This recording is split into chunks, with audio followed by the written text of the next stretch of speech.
제가 교회 고등학교 때서부터 친한 친구가 있는데요.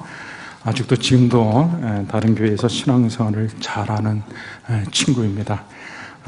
회계사로 일을 하고 있어가지고 제가 가끔씩 만나자고 했을 때 어떨 때는 바쁘다고 만나지 못할 때가 있는데 2월달 같은 경우에는 굉장히 또 바쁘다고 그래서 잘 만나지를 못하곤 했습니다.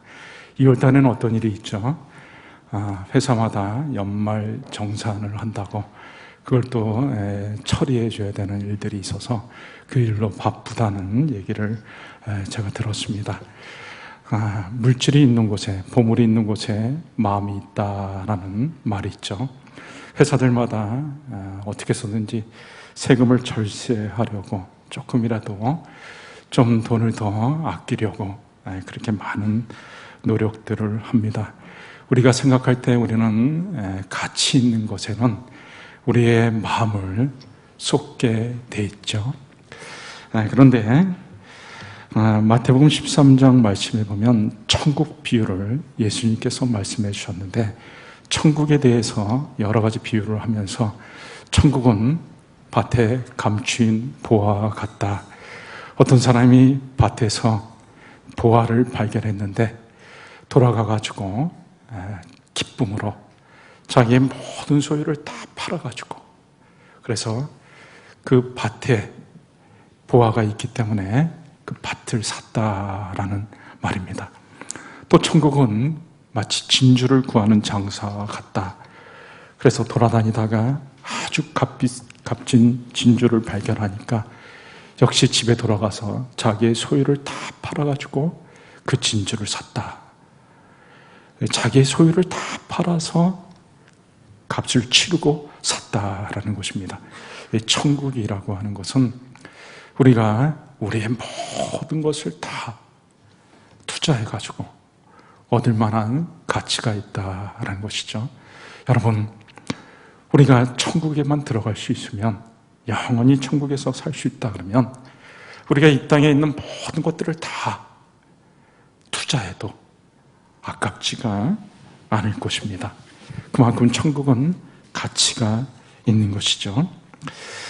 예수님께서는 내 마음을 다하고 뜻을 다하고 목숨을 다하고 힘을 다하여 주 너희 하나님을 사랑하라 라고 말씀하셨습니다. 우리 하나님은 우리가 생명을 다해서 섬겨할 분이다 라고 말씀을 했죠. 미숙한 사람들은 어떻게 해서든지 받으려고 하고 자기가 가지려고만 합니다. 우리가 어린 아이들 또 어린 자녀를 생각해 보면 알 수가 있죠. 그저 받으려고만 하고 가지려고만 합니다. 미숙한 신앙도 마찬가지입니다. 그저 하나님께 받으려고만 하고 물질의 축복 받으려 하고 문제 해결 받으려 하고 그래서 사업이나 직장이나 가정의 여러 가지 어려운 것들을 기도해서 해결 받으려고 하고 또 건강 이런 모든 것들 건강이 좋지 못한 것도 하나님 앞에서 해결 받으려고 하고 그런데 이 미숙한 신앙의 특징은 하나님 앞에 잘 드리지는 않는다는 것입니다. 받으려고만 하고 가지려고만 하지 하나님 앞에 드리지는 않습니다. 이런 미숙한 신앙의 문제는 이런 신앙을 가지면 온전한 신앙으로 성장할 수가 없다는 것입니다. 문제가 해결되어지면 그것으로 끝나는 것이지 더 이상 하나님을 찾지 않습니다. 예수님께서 떡 5개와 물고기 2마리를 가지고 5,000명을 먹이셨던 놀라운 일들이 있었습니다. 그 현장에 있었던 사람들이 그 다음날 아침부터 예수님을 찾아갔습니다. 그런데 예수님은 그들을 향해서 오히려 책망에 가까운 말씀을 했습니다. 너희들이 나를 찾아온 것은 표적을 구하려고 온 것이 아니라 표적 때문이 아니라 떡을 먹고 배부른 까닭에 나를 찾아온 것이다. 이 떡의 문제, 배고픔의 문제가 해결되어졌기 때문에 나를 찾아온 것이다. 지금 찾아온 것도 또 자신들의 필요한 것들을 해결하기 위해서 그렇게 해결하기 위해서 예수님을 찾아왔다라는 것이죠. 그리고 실제로 그때 왔었던 많은 사람들이 얼마 있다가 예수님을 다 떠나가 버렸습니다. 문제가 해결되어지고 또는 문제가 해결되어지지 않으면 예수님을 찾을 필요가 없는 것이죠. 그래서 다 떠나가 버린 것입니다. 이런 사람들은 신앙이 잘 성장하지가 않는 것이죠. 또 하루는 예수님께 10명의 나병 환자들이 찾아왔습니다. 그리고 우리의 나병을 고쳐달라고 예수님께 호소를 했습니다. 그래서 예수님이 가서 이제 제사장에게 너희 몸을 보이라. 그래서 10명이 예수님의 말을 듣고 가는 중에 다 고침을 받았습니다. 예수님이 고쳐주신 것이죠. 그런데 그 10명 중에서 예수님께 돌아온 사람은 딱 한 사람이었습니다. 사마리아 사람 한 사람이었죠. 9명은 아예 예수님께 돌아오지도 않았습니다. 왜 안 돌아왔죠? 나병이 다 고침받았으니까, 문제가 해결되어졌으니까 이제 예수님과 빠이빠이, 예수님께 다시 갈 필요가 없는 것입니다. 우리가 신앙생활을 하면서도 우리의 필요한 것들, 우리가 원하는 것들, 내가 꼭 가져야 할 것들, 이런 것들만 추구하고, 그래서 문제가 해결되어지면 더 이상 하나님을 찾지 않는 그런 신앙생활을 하는 사람들은 결코 온전한 신앙으로 나아갈 수가 없습니다. 그런데 성숙한 신앙인들은 어떠합니까? 성숙한 신앙인들은 어떻게 해서든지 하나님 앞에 드리려고 합니다. 나에게 베풀어 주는 은혜가 너무나 감사해가지고 나 같은 죄인을 하나님이 죄에서 구원해 주시고 나를 하나님의 귀한 자녀로 삼아주신 것이 너무나 감사하고, 내가 이렇게 부족하고 허물이 많은데도 불구하고 한결같은 사랑으로 지금까지 나를 대해주신 그 은혜가 너무나 감사해서 하나님의 은혜를 생각하면 그저 어떻게 해서든지 하나님 앞에 자꾸 드리려고 하는 것이죠. 받은 은혜가 너무나 감사해서 나의 시간을 드리고 나의 물질을 드리고 나의 정성을 드리고 더 나아가 나의 귀한 생명까지 드려야 하고, 그리고 하나님 앞에 드리는 것이 기쁘고 아깝지가 않은 것입니다.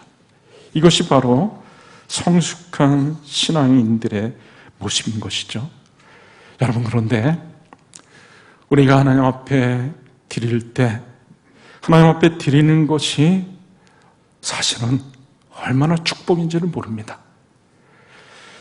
오늘 읽은 28절 말씀을 한번 여러분 보십시오. 여기 28절에 보시면 어떤 사람이 자기 소유 중에서 오직 여호와께 온전히 바친 모든 것은 사람이든지 가축이든지 기업이 바치든지 팔지도 못하고 무르지도 못하나니 바친 것은 다 여호와께 지극히 거룩함이며, 하나님께 온전히 바쳐진 것은 다 지극히 거룩하다. 사람이든지 가축이든지 밭이든지 땅이든지 뭐든지 하나님 앞에 바쳐진 것은 지극히 거룩하다. 거룩하다라고 하는 말은 특별히 구별되어졌다라는 것입니다. 그러니까 하나님 앞에 바쳐진 것은 하나님께 구별되어진 것이고, 그래서 하나님의 입장에서는 아주 특별한 것이고 특별한 백성이 되어졌기 때문에 하나님께서 그 사람들의 모든 것들을 책임져 주시는 것입니다. 그래서 이스라엘 백성이 세상 많은 민족 중에서 하나님께 택함받은 구별된 백성이 되니까 하나님께서 이스라엘 백성의 모든 것들을 다 책임져 주시는 것입니다. 그래서 광야에서 40년을 지내는 동안에 아무것도 나올 것이 없는 광야였습니다. 그 광야 40년 동안 하나님께서 이스라엘 백성들에게 매일 만나를 내려주시고 먹을 것을 주시고 입을 것을 주시고 신발이 헤어지지 않게 하시고 건강도 지켜주시고 보호해 주시고 하나님 앞에 택함받은 백성이기 때문에, 거룩히 구별되어진 백성이기 때문에 하나님께서 그들을 책임져 주신 것이죠. 여러분, 우리가 하나님 앞에 온전히 드려졌을 때, 그때 우리는 하나님께 지극히 거룩한 백성이 되는 것입니다. 그리고 우리가 이미 하나님 앞에 구별되어졌기 때문에 우리가 이 세상에 살아가는 동안, 광야 같은 이 땅에 하루하루의 삶을 살아가는 동안 하나님께서 우리를 책임져 주시고 눈동자처럼 지켜 보호해 주시고 우리를 특별하게 대우해 주십니다. 그리고 우리가 온전히 하나님 앞에 바쳐진다고 하는 것은 더 큰 의미를 갖습니다. 여러분, 29절 말씀해 보시면, 온전히 바쳐진 그 사람은 다시 무르지 못하나니 반드시 죽일지니라. 이게 뭔가? 여러분들이 의아하게 29절 말씀을 생각할 수가 있죠. 온전히 바쳐진 그 사람은 반드시 죽일지니라. 반드시 죽여라 라고 하는 말을 썼는데요, 여기서 이 바쳐진다라고 하는 말은 히브리어로 하람이라고 하는 말을 쓰고 있습니다. 하람이라고 하는 말은 또 어디서 쓰여졌는가 하면, 이스라엘 백성들이 광야에서 지내는 동안 아말렉 족속이 쳐들어와 가지고 이스라엘 백성들을 아주 곤란한 중에 있는 이스라엘 백성들을 공격해 가지고 이스라엘 백성들을 아주 고통에 빠뜨린 적이 있었습니다. 그래서 하나님께서 그 아말렉 족속의 그런 죄를 기억하셨다가 이제 사울이 왕이 되었을 때 사울 왕에게 가서 아말렉 족속을 쳐라, 그리고 그들을 바쳐라, 진멸하라 라는 말씀을 합니다. 그때 바쳐라, 진멸하라 라고 하는 말이 하람이라고 하는 단어를 쓰고 있는데요. 자, 사무엘상 15장 18절 말씀해 보시면, 또 여호와께서 왕을 길로 보내시며 이르시기를, 가서 죄인 아말렉 사람을 진멸하라. 죄인 아말렉 사람을 진멸하라 라고 말을 합니다. 이 진멸하라라고 하는 말이 하람, 또 바쳐진다라고 하는 말이 하람, 완전히 다 없애라 라는 그런 뜻인 것이죠. 그래서 이 사울이 아말렉 사람과의 전쟁을 통해 가지고 아말렉 사람들을 다 쳐서 없앱니다. 그런 의미로 이 하람이라고 하는 것은 바쳐졌다라는 개념을 가지고 있고, 죽는다라는 그런 뜻을 가지고 있는 것이죠. 그래서 우리가 하나님 앞에 온전히 바쳐졌다라고 하는 그 의미는, 이제 우리가 하나님 앞에서 죽는다라는 그런 의미를 가진 것입니다. 여러분, 저와 여러분은 다 하나님 앞에 죽을 수밖에 없는 존재입니다. 우리는 다 죄인이고 죄값으로 하나님 앞에 심판받아서 다 죽을 수밖에 없는 사람이죠. 우리가 하나님 앞에 바쳐졌다라고 하는 것은 우리가 하나님 앞에서 우리의 죄에 대해서 죽은 것을 말을 한 것입니다. 우리가 반드시 죽어야 하는 존재이기 때문에 하나님께 온전히 바쳐져서 우리가 죄에 대해서 죽었고, 그리고 역설적으로 우리가 하나님 앞에 바쳐져서 이제는 죄에 대해 죽었기 때문에 진정한 생명을 얻게 된 것을 말을 하는 것입니다. 이제는 우리가 하나님 안에서 거룩한 백성이 되었고 하나님의 특별한 돌보심을 받는 그런 백성이 된 것입니다. 그래서 우리가 예수를 믿을 때 세례를 받잖아요. 세례. 이 세례를 받는 것도 바로 그런 의미가 있는 것입니다. 요단강에서 침례를 받을 때, 세례를 받을 때 사람을 요단강 물속에다 푹 집어넣습니다. 이거는 뭡니까? 물속에 들어가서 죽는 것이죠. 죄에 대하여, 세상에 대하여 죽는 것입니다. 그리고 죄에 대해서 세상에 대해서 죽은 다음에 그 다음에 물에서부터 끄집어냅니다. 그것은 바로 이제 예수님을 믿고 영원한 생명으로 들어간 것을 말을 하는 것이죠. 우리가 하나님 앞에 온전히 바쳐졌을 때 우리는 이 세상을 향해 또 우리 죄에 대해서는 죽은 것이고 이제는 하나님 앞에 온전히 바쳐짐으로 인해서 하나님의 거룩한 백성으로 이제는 새로운 생명을 얻어가지고 사는 것을 말을 하는 것입니다. 우리가 예수님을 믿는 것도 마찬가지죠. 내가 예수님을 믿는 순간 예수님이 십자가에서 나를 대신해서 죄를 짊어지고 죽으신 것을 믿는 것이고 그래서 죄인인 나는 죽고 이제는 영원한 생명 되신 예수님과 더불어 사는 것. 그래서 갈라디아서 2장 20절 말씀에 내가 그리스도와 함께 십자가에 못 박았나니 그런즉 이제는 내가 산 것이 아니요 오직 내 안에 그리스도께서 사신 것이라. 이제 내가 육체 가운데 사는 것은 나를 사랑하사 나를 위하여 자기 몸을 버리신 하나님의 아들을 믿는 믿음 안에서 사는 것이라. 내가 예수님을 믿을 때 그 믿는 것은 뭘 믿는가? 예수님이 나를 위해서 십자가에 못 박혀 죽으셨고 그리고 예수님이 십자가에 못 박혀 죽으실 때 죄인인 나도 온전히 같이 죽었고 그리고 예수님께서 다시 살아나실 때 영원한 생명으로 부활하실 때 나도 예수님과 더불어 연합해가지고 부활해서 이제는 영원한 생명을 얻은 것을 말을 하는 것이죠. 그래서 갈라디아서에도 나는 이제 세상을 향하여 십자가에 못 박히고 세상도 나를 향하여 십자가에 못 박혔다. 내가 죄와 세상에 대해서 십자가에 못 박히고 이제는 오직 예수님으로 사는 삶이 되었다라는 것을 말을 한 것이죠. 그래서 우리가 예수님을 믿게 되면은 우리는 이제 과거에 죄인이었던 나는 죽고 이제는 예수로 사는 삶이 되어진 것입니다. 그리고 우리가 그렇게 되었을 때 우리는 날마다 하나님의 놀라운 은혜 속으로 들어가게 되는 것이죠.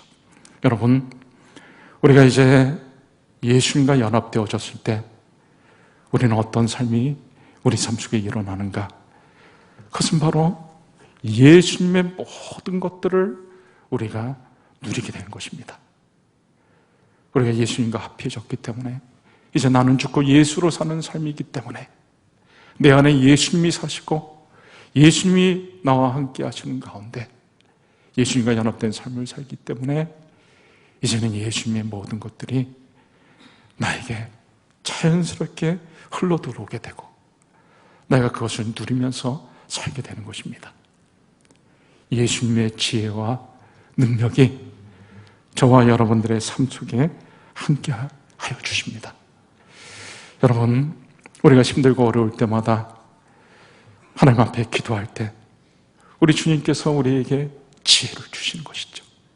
예수의 영이신 성령께서 우리의 스승이 되셔서 우리에게 모든 것들을 가르쳐 주시고 지혜를 주시고 또 예수님의 능력으로 우리와 함께하여 주시기 때문에 우리가 많은 모든 일들을 멋지게 감당할 수가 있게 되는 것입니다.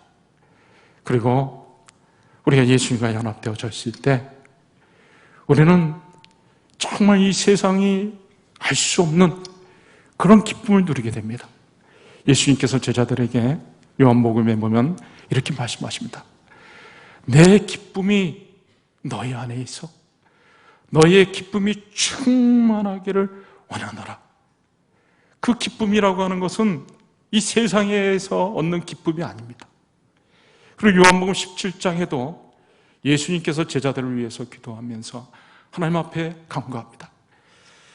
이는 내가 아버지께로 가오니 내가 세상에서 이 말을 하옵는 것은 그들로 내 기쁨을 그들 안에 충만히 가지게 하려 함이니이다. 하나님 앞에 기도하면서 이 땅에 남아있는 제자들이 예수님의 그 기쁨으로 충만해지기를 원하십니다. 자, 그러면 예수님이 가지셨던 그 기쁨이 어떤 기쁨이었을까요? 그 기쁨은 다른 것이 아닙니다. 바로 하나님과 온전히 연합되어져 가지고 하나님과 단 한 번도 떨어진 적이 없었던 예수님. 그래서 예수님의 그 기쁨이라고 하는 것은 하나님과 완전히 연합된 가운데서 그 관계 속에서 오는 기쁨인 것이죠. 청춘 남녀가 처음 만났을 때 처음에는 잘 알지 못해가지고 차를 마시고 식사를 전하는 정도로 끝납니다.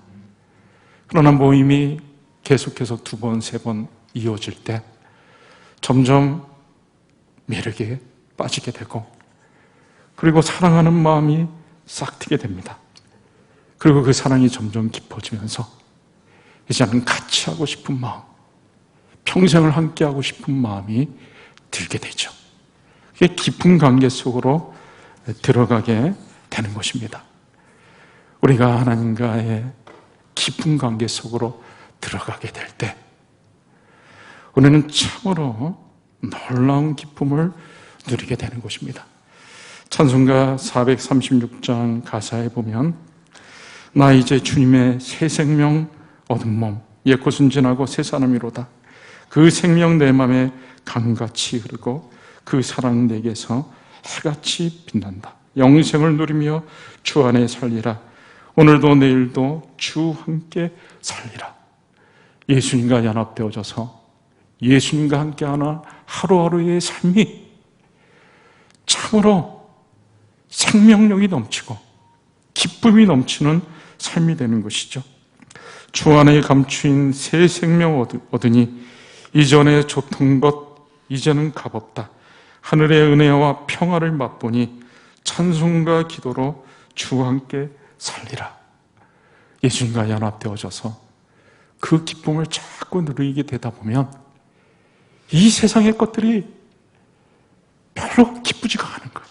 이 세상의 것들이 점점 시들시들해지는 것이죠. 주 안에 감추인 새 생명 얻으니 이전에 줬던 것 이제는 값없다.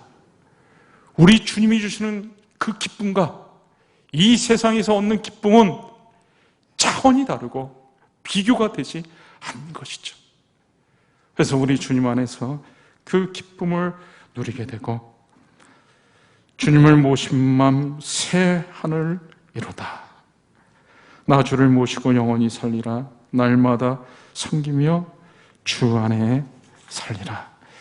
여러분, 우리가 우리 자신을 온전히 하나님 앞에 내어드리고 그리고 우리가 우리 주님과 온전히 연합된 삶을 살 때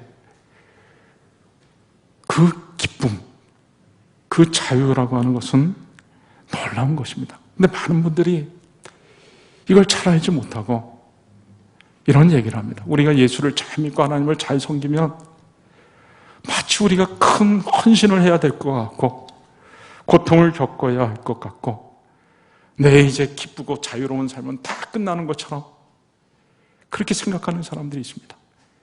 마치 우리 주님께서 어저께도 선교지 갔다 왔지만 아프리카에 나를 가라고 보내실 것 같은 불길한 예감 같은 것들 그런 생각을 가질 수가 있죠. 그런데 여러분 그런 걱정하지 않으셔도 됩니다. 우리가 우리 주님을 더 잘 섬기려고 하고 더 헌신하려고 하면 우리 주님 안에서 더 자유롭고 더 기쁨을 누리고 그렇게 되는 것입니다. 사도 바울이 그런 고백을 했었던 것이죠. 실제로는 거꾸로인 거예요. 우리가 주님을 더 잘 섬기면 잘 섬길수록 우리 자신이 주님께 더 드려지면 더 드려질수록 우리는 하나님 안에서 오히려 더 자유를 누리고 기쁨을 누리게 되는 것입니다. 주일학교 예화에 보면 이런 예화가 재밌는 예화가 나옵니다. 그 창세기 5장에 하나님께서 에녹을 데려가신 얘기가 나오죠. 다른 사람들은 다 죽었다고 하는데 하나님의 에녹은 특별히 데려갔다고 하는 거예요. 주일학교 교사가 주일학교 공과 공부 시간에 아이들한테 이 에녹 얘기를 들려주면서 이렇게 재밌게 얘기를 합니다. 에녹이 하나님과 동행했어요. 이 동행이라고 하는 말은 히브리어로 이 산책한다라는 뜻을 가지고 있습니다. 그러니까 마치 어깨와 어깨를 맞대고 오솔길을 걸어가듯이 그런 산책을 하는 것이죠. 에녹이 날마다 하나님과 아침마다 산책을 했어요. 그런데 하나님이 이 에녹이 너무나 사랑스럽고 이뻤어요. 그래가지고 에녹에게 얘기를 했죠. 하루는 에녹, 너 우리 집에 가지 않을래? 그렇게 해서 어느 날 이렇게 길을 가다가 하나님의 집에 더 가깝다고 하면서 에녹을 데려갔다는 거예요. 주일학교 선생님이 재미있게 에녹이 하나님과 동행하며 하나님이 에녹을 데려간 것에 대해서 설명을 해준 것이죠.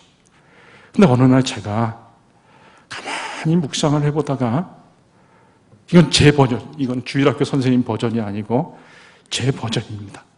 그래서 제가 가만히 생각해 보니까 물론 그렇게도 생각할 수가 있지만 하나님과 에녹이 동행했을 때 누가 더 기뻤을까? 물론 하나님도 기쁘셨을 것입니다. 그러나 하나님보다 에녹이 더 기쁘지 않았을까? 300년을 하나님과 동행하면서 하루하루를 지내는데 하나님과 깊은 관계 속에 있다 보니까 하나님에 대해서 알게 되잖아요. 하나님이 얼마나 위대한 분이신지, 하나님이 얼마나 놀라운 분이신지, 하나님이 얼마나 자기를 사랑하시는지, 하나님이 얼마나 그에게 은혜를 베풀어 주시는지, 하나님이 주시는 사랑이 얼마나 크고 놀라운지를 에녹이 계속해서 보게 된 것이죠. 그러니까 에녹이 이게 하나님과 매일매일 산책하는 시간이 에녹에게는 황홀하고 정말 너무나 다른 것과 비교할 수 없는 큰 기쁨과 감격의 시간인 것이죠. 그러다가 어느 날 그 시간들이 너무나 좋으니까 에녹이 감히 상상할 수도 없는 것을 상상을 합니다. 하나님께 요청을 하는 것이죠. 하나님, 저 진짜 이런 말 해서 죄송한데요. 하나님, 저를 좀, 저 하나님과 매일매일 동행하면서 사니까 너무너무 기쁘고 즐겁고 감사하고 행복한데, 하나님, 저 죄송한데요. 저를 좀 하나님 나라에 지금 데려가 주시면 안 돼요? 하나님께서 에녹의 말을 듣고, 그래, 어느 날 몇 시에 내가 너를 데려갈게. 그럼 너 지금 집에 있는 가족 식구들이랑 인사할 거 다 인사하고 정리할 거 다 정리하라. 그러고서 하나님께서 어느 날 에녹을 데려가신 것이 아닌가. 이건 저의 상상이고 제 생각인 것입니다. 여러분, 성경은 정확하게 뭐라고 말을 하지는 않지만 하여튼 우리가 하나님과의 교제 속에서 예수님과 연합되어져서 우리 자신을 하나님 앞에 날마다 드리면서 살아갈 때 우리는 말로 할 수 없는 하나님이 주시는 놀라운 은혜를 경험하게 되고 그 부요를 누리면서 살 수 있게 되는 것이죠. 예수님이 주시는 지혜와 능력, 그 권세를 우리가 늘 누리면서 그리고 참 자유를 누리면서 하루하루를 사는 것입니다. 이 시간에 우리 한번 말씀을 붙잡고 같이 기도했으면 좋겠습니다. 하나님 이 땅에 살아가는 동안 참으로 우리가 하나님 앞에 우리 자신을 온전히 내어드리면서 살아가는 성숙한 신앙인의 삶을 살게 하여 주시옵소서. 마음과 목숨과 생명을 다해 하나님을 사랑하고 하나님을 섬기라고 말씀하신 대로 우리 하나님을 우리의 생명을 다해 섬기고 우리 자신의 모든 것들 하나님 앞에 기쁨으로 내어드리는 저희의 삶이 되게 하여 주시옵소서. 우리 한번 같이 말씀 붙잡고 한 1, 2분 정도 간절히 기도하도록